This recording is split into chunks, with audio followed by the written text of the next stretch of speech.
del gran mar o de aguas se refiere a muchedumbres, a pueblos, naciones y gente. Ese es el significado de estos dos términos. Recordemos que en este momento, o sea, cuando Dios da la visión a Daniel, lo hace a través de símbolos. En este caso, encontramos los dos primeros símbolos, ¿no? Vientos y mar. Entonces, como habíamos dicho, el mar o las aguas representan muchedumbres, pueblos, naciones y lenguas. O sea que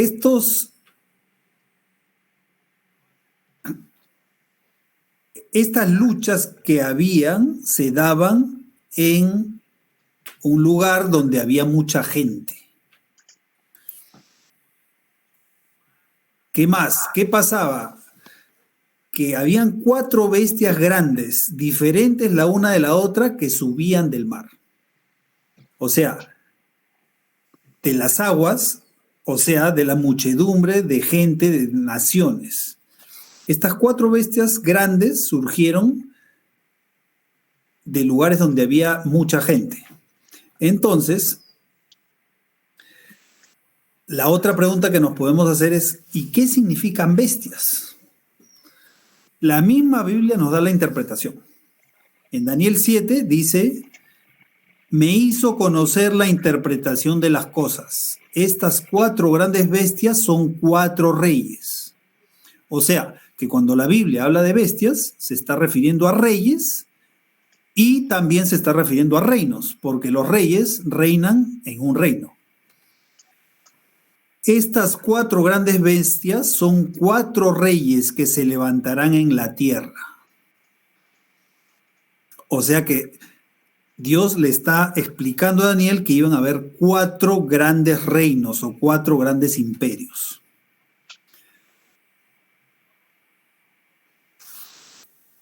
Y lo que vamos a ver ahora es, en realidad, qué le mostró Dios en la visión a Daniel. Dios le mostró que había 4 bestias. Aquí tenemos la primera, que es un león alado. Luego tenemos al oso, que tiene 3 costillas en su boca. Un leopardo, que tiene 4 cabezas y 4 alas. Y luego tenemos una bestia que no tiene semejanza con ningún animal conocido. ¿No? Daniel no puede relacionar con ningún animal conocido lo que está viendo, esta 4ª bestia, y lo que menciona, en un momento lo vamos a ver, es que esta bestia era una bestia espantosa y terrible. ¿Ya? Entonces, ahora vamos un poco más de detalle. Vamos a analizar qué es lo que dice el versículo 4 de Daniel. La primera era como león, o sea, la primera bestia. Era como león y tenía alas de águila.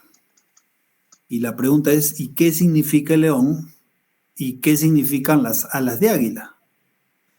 Yo estaba mirando hasta que sus alas fueron arrancadas y fue levantada del suelo y se puso enhiesta sobre los pies a manera de hombre y le fue dado corazón de hombre. Bueno, como esta es una visión en la que Dios le muestra a Daniel el futuro a través de símbolos, entonces lo que tenemos que hacer es descifrar qué significan esos símbolos. No podemos interpretar literalmente lo que se menciona en la visión, ¿no? Entonces, la primera bestia, que era como león y tenía alas de águila, debe tener un significado. ¿Ya? Y eso es lo que vamos a ver ahora. Entonces, fíjense, ¿qué se menciona en el versículo 4 de Daniel 7? Que el león tenía 2 alas de águila y luego se le arrancan las alas. ¿Qué significaban las alas? Las alas en realidad significan rapidez de conquista, ¿no? El imperio babilónico relativamente de una manera rápida conquistó a todo su imperio. Entonces, pero llega un momento en que se le arrancan las alas, o sea, ya ese poder de conquista que tuvo ya no lo tiene. ya no continúa creciendo. Y luego, vamos a ver lo que dice el versículo, que le fueron arrancadas las alas y fue levantada del suelo. Y se puso enhiesta sobre los pies a manera de hombre y le fue dado corazón de hombre. Entonces, eso significa que la bestia estaba en el suelo, pero cuando la levantan, resulta que a esa bestia luego se le da un corazón de hombre. Si ustedes recuerdan, en el capítulo 4 de Daniel, nosotros estudiamos que el rey Nabucodonosor durante 7 años estuvo viviendo entre las bestias del campo y se convirtió en una bestia, ¿no? Inclusive le salieron plumas y comía el pasto del campo. Entonces, luego de eso, el rey reconoce que Dios es el creador del universo y es quien tiene el dominio y el control de este mundo. Y el rey reconoce y finalmente se convierte de corazón. Y a eso se refiere cuando la profecía o la visión que tuvo Daniel dice que se le da un corazón de hombre. O sea, el rey se volvió temeroso de Dios. Acordémonos que el temor a Dios no significa tenerle miedo. Ya, temor a Dios significa tener respeto por Dios y sobre todo obedecerle. Y obedecerle significa guardar sus mandamientos. A eso se refiere que se le da un corazón de hombre.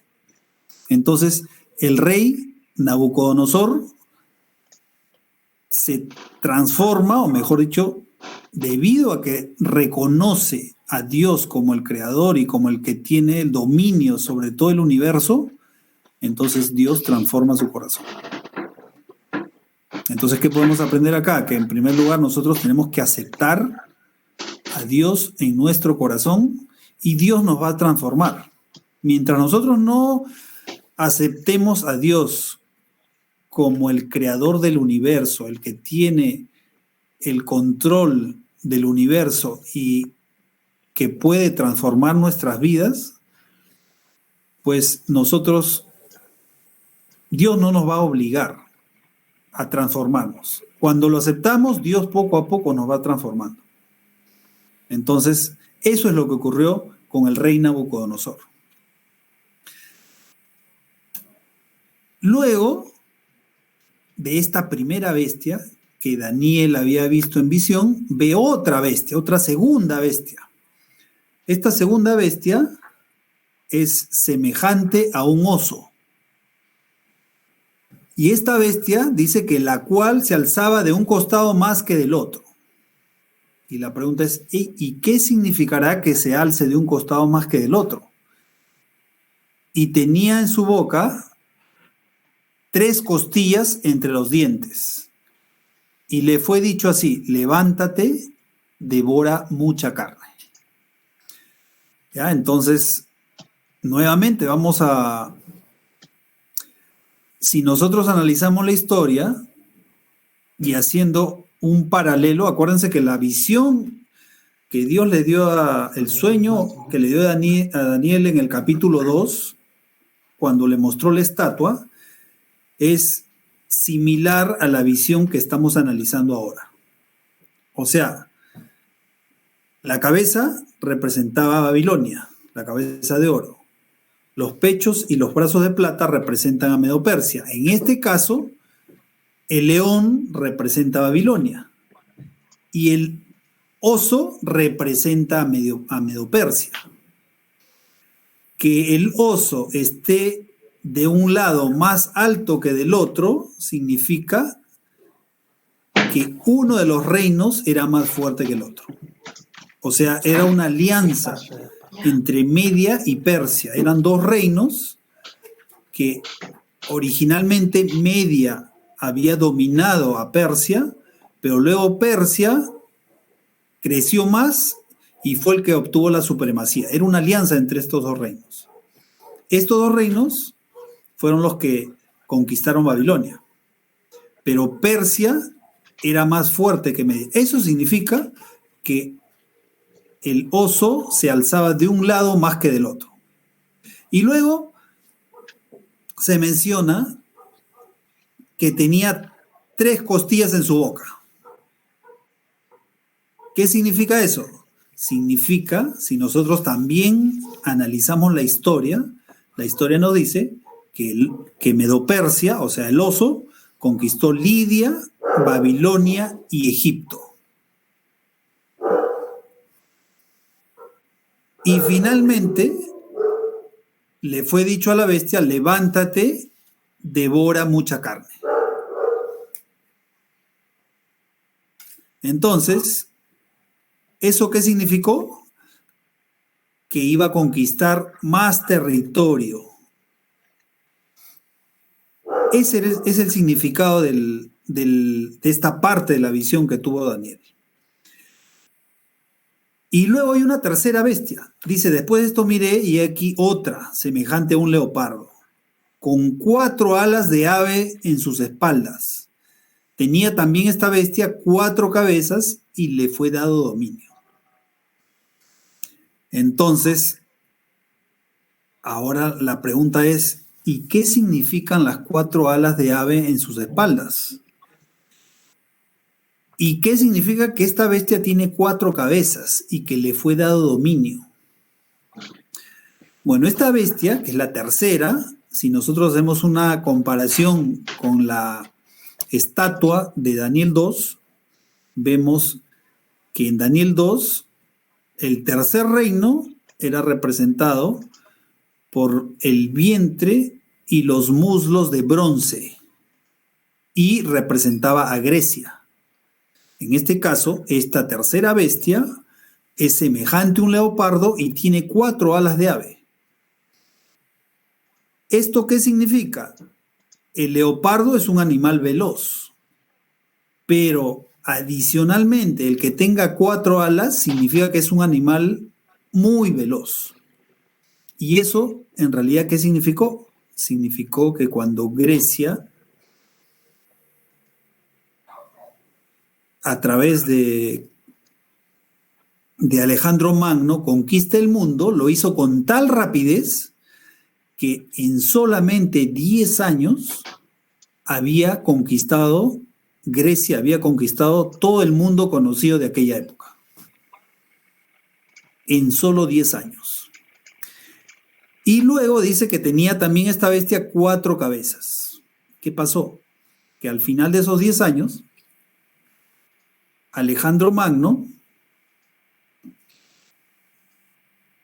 había estado en una fiesta, una orgía, y había bebido de tal manera que murió intoxicado por el alcohol que tenía en su cuerpo. Y luego de eso, ¿qué pasó? El reino se dividió entre sus 4 generales: Seleuco, Ptolomeo, Lisímaco y Casandro. Eso significa que esta bestia tenía 4 cabezas y le fue dado dominio. Entonces los 4 generales se repartieron el reino de aquella época en 4 partes.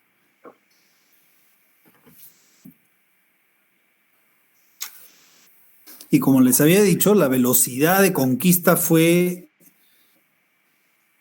tal de que en solamente 10 años pudo conquistar todo el imperio, todo el mundo conocido de aquella época.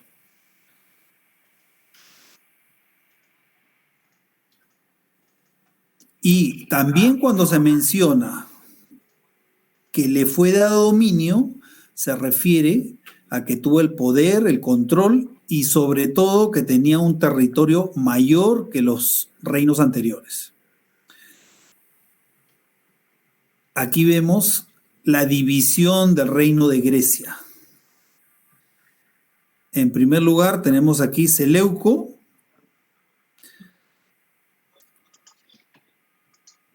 fue uno de los generales que tomó toda esta región de Asia y cerca Arabia.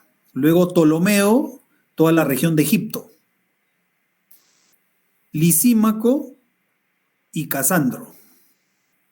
Estos 4 generales se dividieron de esa forma el imperio.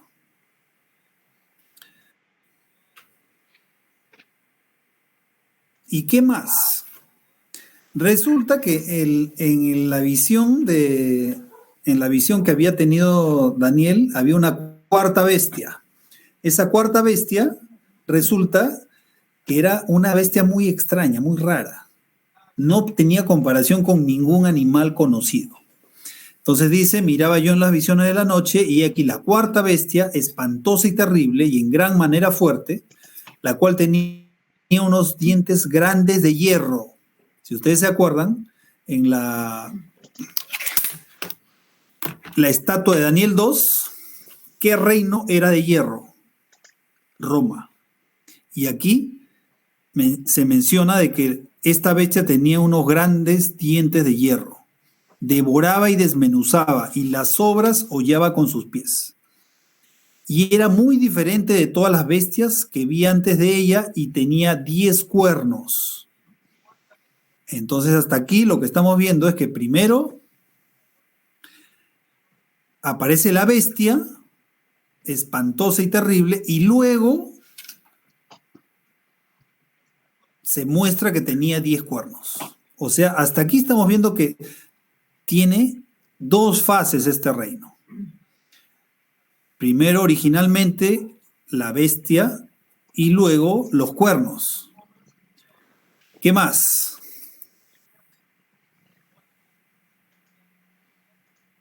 Si comparamos nosotros esta bestia con la estatua de Nabucodonosor en Daniel 2, ahí se menciona que ese cuarto reino que era de hierro, bueno, iba a ser fuerte como el hierro, y como el hierro desmenuza y rompe todas las cosas, desmenuzará y quebrantará todo. O sea que lo que estamos viendo es que las piernas de hierro de la estatua de Daniel 2 representan el mismo reino que la bestia espantosa y terrible que tiene dientes de hierro y que luego le salen 10 cuernos. Si ustedes recuerdan, la estatua que tenía piernas de hierro, luego en los pies resulta que los pies están formados por hierro y barro, por 10 reinos que están representados por los 10 dedos de los pies. Y en este caso, en la visión que Daniel recibe de la cuarta bestia, resulta que tenía 10 cuernos. ¿Pero qué más? Bueno, aquí tenemos las 4 bestias que son representadas en esta visión. Entonces, resulta de que después de que se muestra a Daniel esta bestia, que luego le salen 10 cuernos, resulta que mientras Daniel estaba contemplando a la bestia, dice que otro cuerno pequeño salía entre ellos. O sea que tenemos una tercera fase, una tercera etapa de este reino. Otro cuerno pequeño salía entre ellos y delante de él fueron arrancados 3 cuernos de los primeros. Y aquí que este cuerno tenía ojos como de hombre y una boca que hablaba grandes cosas. Ahora, recordando lo que habíamos visto en Daniel 2. En Daniel 2, las piernas de hierro representaban a Roma. Luego, los pies de hierro con barro cocido representaban a 10 reinos de los cuales, en los cuales se había dividido Roma. Pero también los pies estaban formados por barro. Y sabemos que el barro representa a la iglesia. En este caso, en el caso de la bestia espantosa y terrible, tenía 10 cuernos. Y luego tenemos una tercera etapa donde sale otro cuerno pequeño. Y delante de él fueron arrancados 3 cuernos de los primeros. Y aquí que este cuerno tenía ojos como de hombre y una boca que hablaba grandezas. O sea que en esta tercera etapa, este tercer poder es diferente de los anteriores. ¿Por qué? Porque ahora dice que este cuerno tenía ojos como de hombre y una boca que hablaba grandes cosas. Entonces, ¿qué pasaba? Dice, yo entonces miraba a causa del sonido de las grandes palabras que hablaba el cuerno. O sea, se refiere a ese cuerno pequeño que había surgido de entre los 10 y había arrancado a 3. Miraba hasta que mataron a la bestia y su cuerpo fue destrozado y entregado para ser quemado en el fuego. Habían también quitado a las otras bestias su dominio, pero les había sido prolongada la vida hasta cierto tiempo. Entonces, con todo lo que hemos estudiado hasta este momento, la pregunta es lo mismo el barro en la estatua de Daniel 2 que el cuerno pequeño de Daniel 7? Y la respuesta es sí. ¿Por qué? Porque claramente vemos que las piernas de hierro representan a Roma, luego los pies hay 10 dedos que representan 10 reinos, pero también el hierro está mezclado con el barro en los pies. Y el barro sabemos que representa la iglesia, o sea, un poder religioso.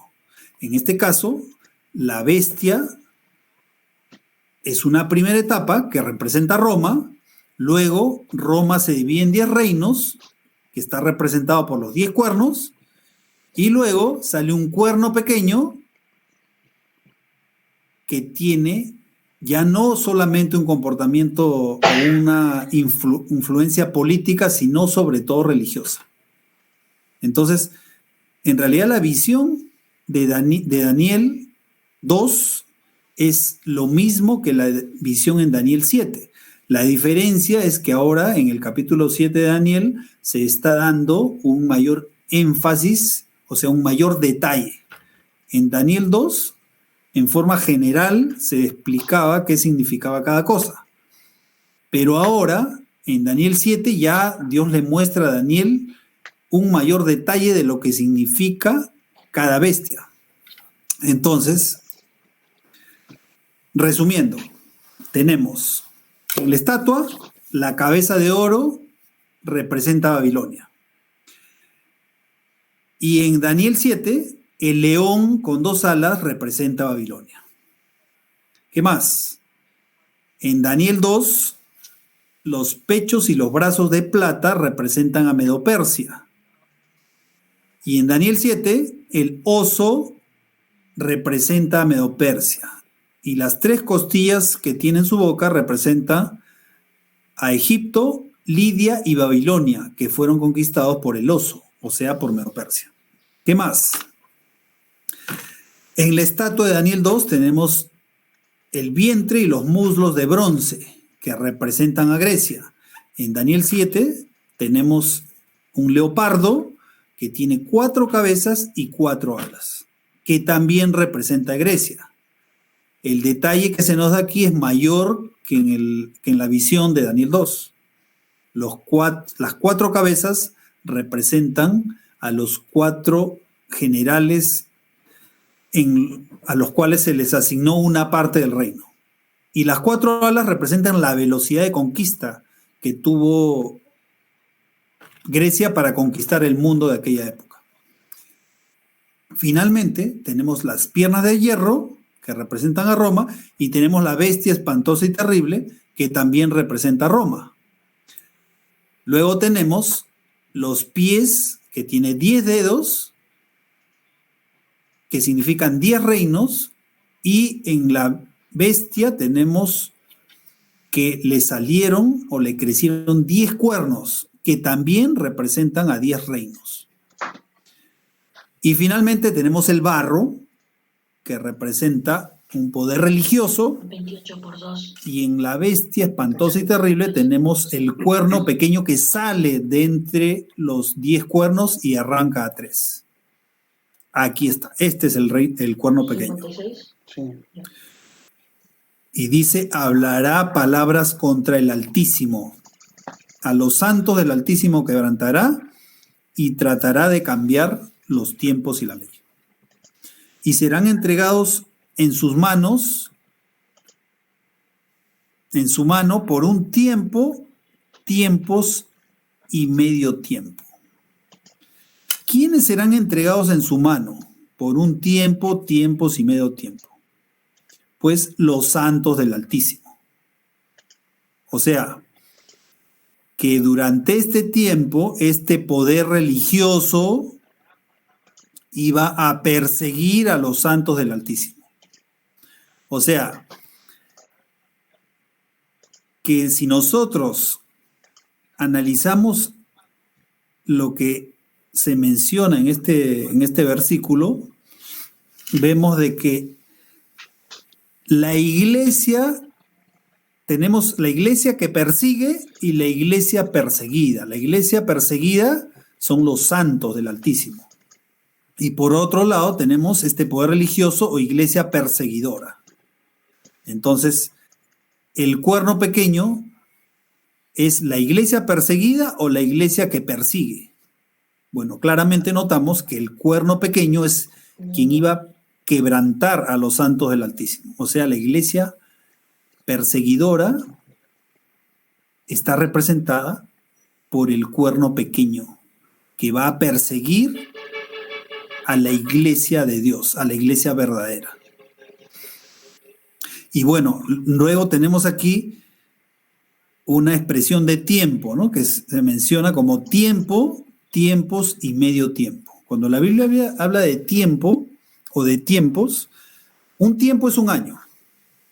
Si nosotros recordamos cuando Nabucodonosor se transforma en una bestia del campo, Dios declara de que durante 7 tiempos Nabucodonosor iba a vivir entre las bestias del campo. Y eso significaba 7 años. Luego Daniel expresa o explica la visión, ¿no? Durante 7 tiempos iba a estar comiendo con las bestias del campo. Entonces, en esta expresión que nosotros vemos, notamos de que un tiempo es un año. Luego se menciona tiempos. 2 tiempos son 2 años. Y medio tiempo es medio año. O sea, tenemos un año más 2 años más medio año. O sea, son 3 años y medio. Pero acá hay un detalle importantísimo. De que en esta visión, y en otras visiones que son en las que predominan los símbolos, resulta que los símbolos no se interpretan literalmente, sino se deben interpretar de acuerdo al significado que se da en otros lugares de la Biblia. O sea, si aquí nosotros vemos 3 tiempos y medio, o sea, 3 años y medio, la pregunta es, ¿esos 3 años y medio serán literales o significarán otra cosa? Entonces nosotros podemos ver en el libro de Ezequiel y en el libro de Números de que un tiempo, o mejor dicho, un año, cuando se habla en el sentido profético, un año tiene 360 días, pero cada día representa un año. En este caso, cuando nosotros vemos esta expresión tiempo, se refiere a un año, pero no es un año ni literal, sino es un año profético. Entonces, el motivo lo encontramos, o sea, el fundamento lo encontramos en el libro de Números y en el libro de Ezequiel, en el capítulo 4. Entonces, un día representa a un año. Entonces, en esta expresión tiempo, que representa un año ¿cuántos días tiene? Según la Biblia, si vamos al capítulo 9 de Génesis, vamos a ver de que un año es igual a 360 días. Porque un año tiene 12 meses y un mes es 30 días, según el fundamento bíblico. Claro, probablemente ustedes pensarán, bueno, un año a veces tiene 365 días, a veces tiene, si es bisiesto o no, puede cambiar esta cantidad de días. Pero la forma de interpretarlo es usando la Biblia, ¿no? Y en la Biblia se menciona de que un mes es igual a 30 días y un año que tiene 12 meses es igual a 360 días. Entonces, como tenemos 3 años y medio, tenemos que sumar la cantidad de días que hay en 3 años y medio. Si un año tiene 360 días, 3 años y medio, si ustedes multiplican, van a encontrar que 3 años y medio es igual a 1260 días. Y como estamos diciendo de que un día representa un año cuando se habla proféticamente, entonces 1260 días son 1260 años. Eso significa que este cuerno pequeño iba a tener el poder durante 1260 años. Y también en lecciones anteriores nosotros hemos analizado y hemos visto que el único poder en toda la historia que cumple con esta y todas las demás características no es otra cosa que el sistema papal. Durante 1260 años el papado tuvo el poder. Era quien nombraba reyes y quitaba reyes en toda Europa. Perseguía a aquellos que querían obedecer y estaban dispuestos inclusive a dar su vida, los perseguía debido a que no querían aceptar el predominio, o sea, lo que quería imponer la iglesia perseguidora de aquella época, o sea, el sistema papal. Desde el año 538 hasta el año 1798, la Iglesia Católica Apostólica Romana tuvo el poder, tuvo el control, no solo a nivel religioso, sino a nivel político. Nombraba reyes y quitaba reyes. Al final de este periodo de 1260 días o años, en el año 1798, el general Berthier, por orden de Napoleón, ingresó al Vaticano. En ese momento, el Papa estaba recibiendo los honores y celebrando un año de ascensión al trono. En ese momento llega el general Berthier con su ejército, le quita la corona papal, le quita la investidura y lo lleva cautivo al castillo de Valence, en Francia, donde muere al siguiente año. En ese momento, el mundo, y después de ese momento, el mundo de aquella época hablaba del sistema papal como que tuvo el poder, pero en ese momento ya no existía. A partir de 1798, este poder papal fue desarraigado hasta que llegó el momento en los años, durante la tercera década de los años 1900, Benito Mussolini le devuelve el poder.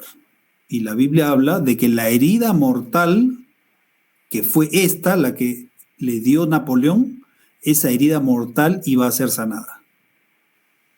Y a partir de ahí nosotros hemos visto, a través de la historia y de lo que conocemos, que poco a poco ese poder ha ido aumentando, ha tenido mayor influencia en el mundo. Y ahora lo que pretende es llegar a ser el único poder que domine al mundo. ¿Cómo? Bueno, a través tiene muchas herramientas, ¿no? A través del ecumenismo, trata de unir a todas las religiones. Todas las religiones del mundo deben unirse, es lo que expresa este poder, deben unirse en base a sus similitudes. Y todas aquellas diferencias que tuviera se deben dejar de lado con el objetivo de lograr la unidad, porque Dios eso es lo que quiere, eso es lo que dice este poder.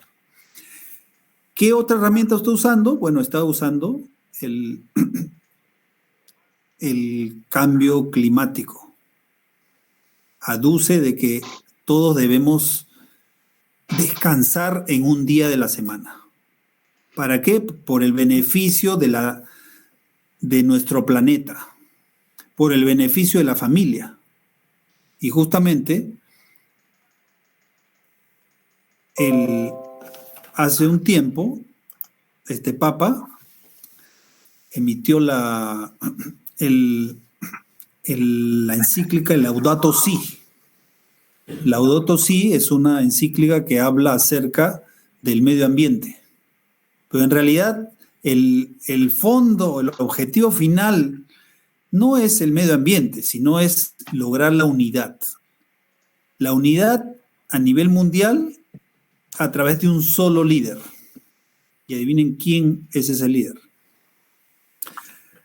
A eso se llama el nuevo orden mundial. Siempre eso es lo que ha perseguido la Iglesia Católica. Tener el poder y el control del mundo. Pero nosotros sabemos que la palabra de Dios nos dice de que finalmente quien va a reinar eternamente es Cristo. Y regresando a la estatua, en el sueño, luego que se había mostrado la estatua, los pies de hierro mezclados con el barro, luego iba a ser arrancada una roca que iba a golpear en los pies e iba a destruir la estatua. Y luego esa roca se iba a hacer un gran monte y ese reino iba a permanecer para siempre.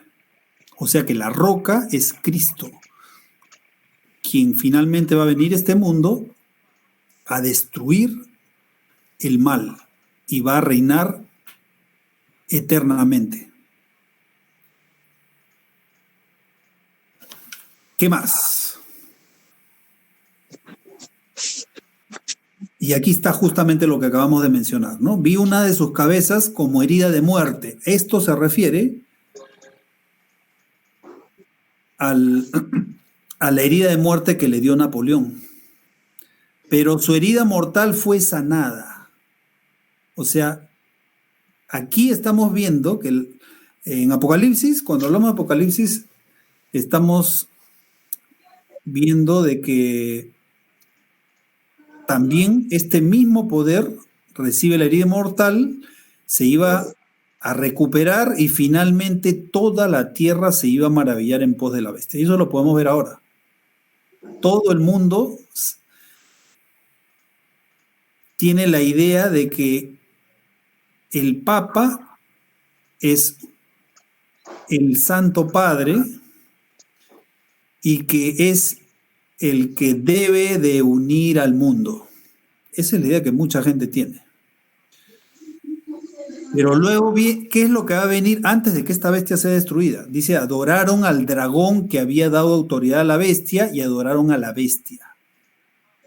En este capítulo 13 de Daniel, de Apocalipsis 13, resulta de que la bestia es lo mismo que el cuerno pequeño de Daniel 7.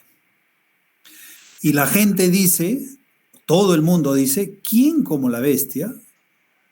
¿Y quién podrá luchar contra ella? También se le dio boca que hablaba grandes cosas y blasfemias. Y se le dio autoridad para actuar 42 meses.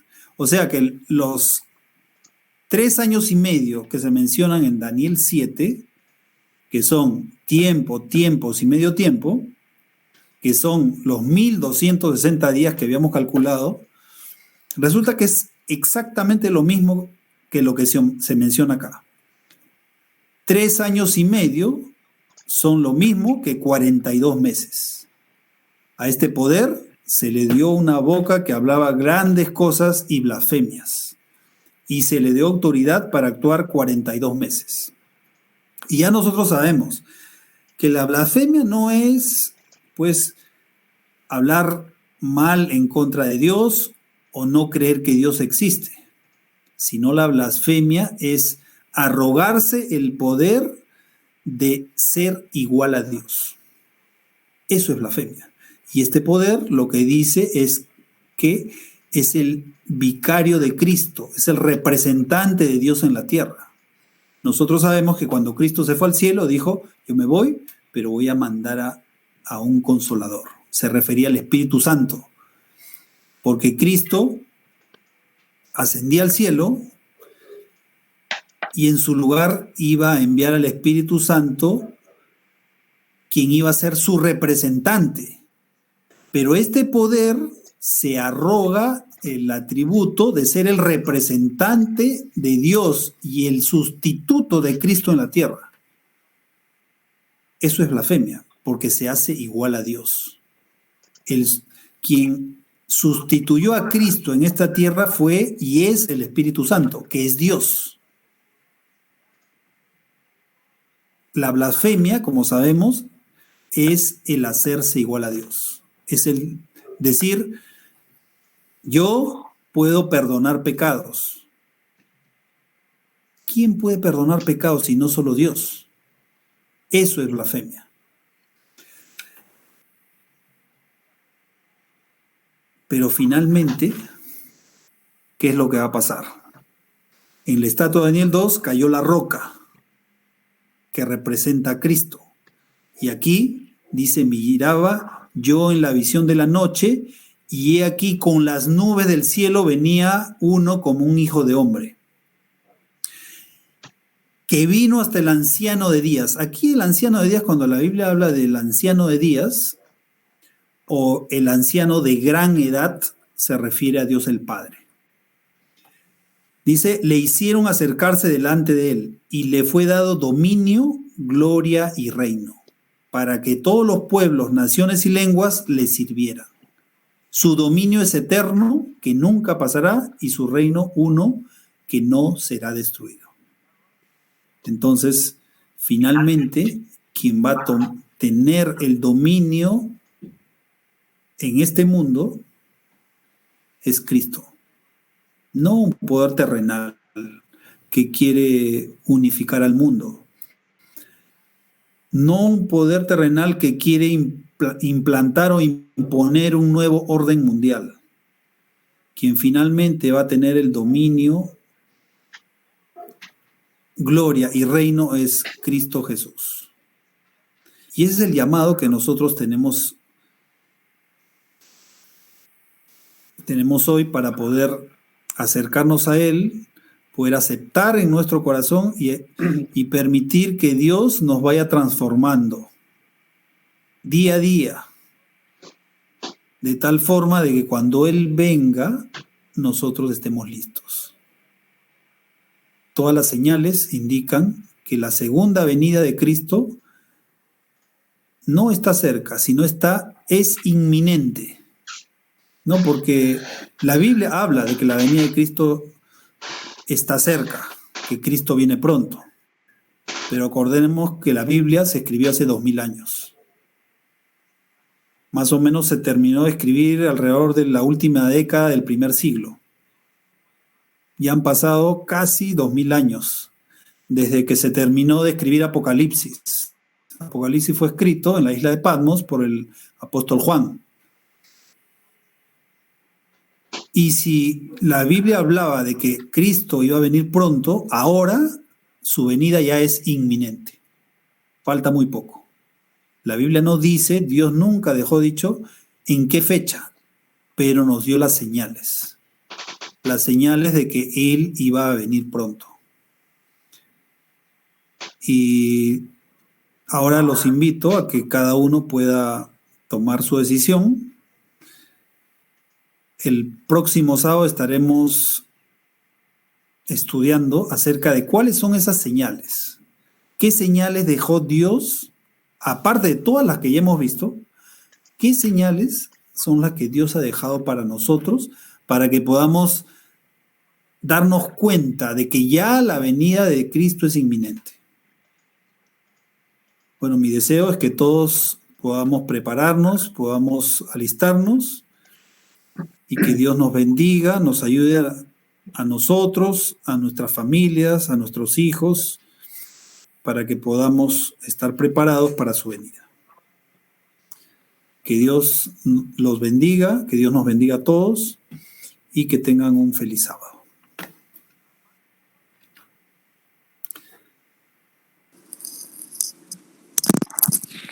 Bueno, ahora vamos a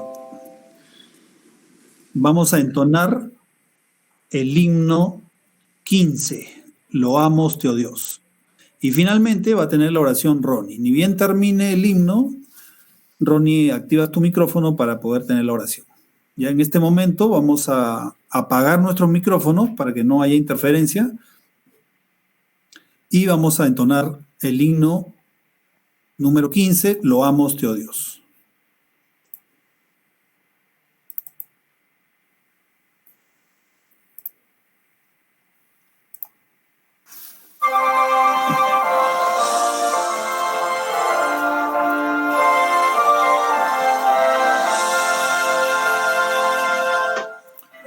Amamos a Dios, una alegre canción, porque Cristo tu Hijo nos diste perdón. Aleluya, te alabamos, es tu amor. Aleluya, te adoramos, bendito Señor. Oh Señor, que tu trono de luz has dejado por darnos perdón en la cruz. Aleluya, te alabamos, cuán es tu amor. Aleluya, te adoramos, bendito Señor.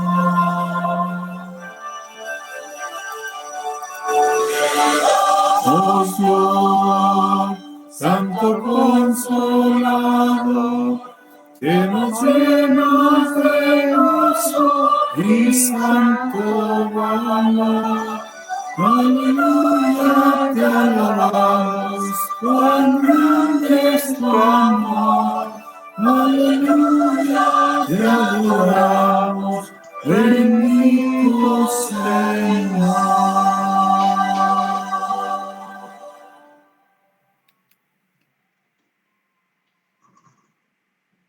Inclinemos el rostro para orar. Querido Dios, que moras en las alturas de los cielos, gracias Dios porque tú nos hablas y nos dices lo que fue, lo que es y lo que vendrá, Padre. Te pedimos que derrames bendiciones en cada uno de nuestros hogares. Ayúdanos siempre a ser mejores. Por Jesús te lo rogamos. Amén. Amén.